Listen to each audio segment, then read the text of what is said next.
I keep the logo of this Golf Pride straight and I tilt the shaft back, you're actually going to see the face want to point more inwards. See that there?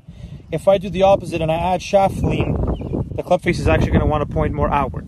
So the way the shaft tilts, if the club face and the Golf Pride logo and everything stay relatively straight and forward, well, they're going to have a huge effect on what the club face looks like. See that? Now, how does this relate to an early release? Well, if you have an open club face at impact, so let's assume you're somebody who comes in and you have a wide open club face. Well, take a look at what's going to happen if I have an open club face, but now I'm tilting the shaft back.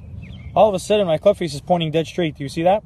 The problem is I've done it in a very ineffective way where I've developed an early release pattern where I'm losing shaft lean, right, before hitting the golf ball, because if I came back to straight, my club face would be open, so early releasing actually squares the face up. Now take a look at this.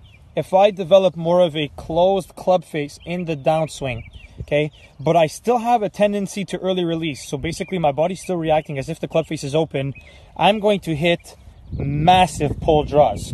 See this here? So my club face was closed coming down, but I've also early released because my body still thinks the face is open. I'm going to hit a huge pull draw here. Now, the thing is, some golfers revert back to old habits because they think that they're hitting it worse, but in reality, you're actually one step ahead of the game. This is square, but in an ineffective way. Get the club face under control.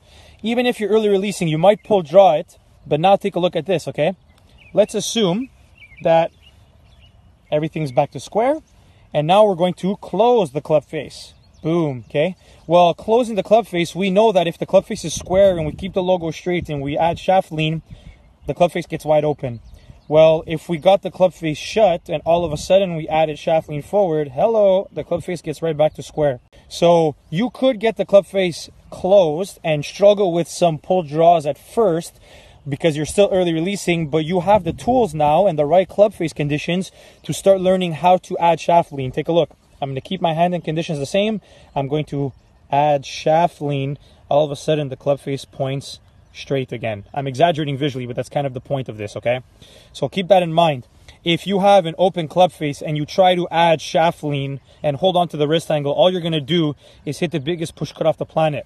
So it's actually almost impossible to have an open club face at impact, I mean an exaggeratedly open club face, and try to maintain hinge and add shaft lean. All you're going to do is hit the ball 9 miles to the right for a right-handed golfer. Get the club face closed. Your body's still going to struggle with an early release. You might pull draw it at first, but now you have the tools to start developing shaft lean and getting the club face back to your target, and you'll hit the ball relatively straight.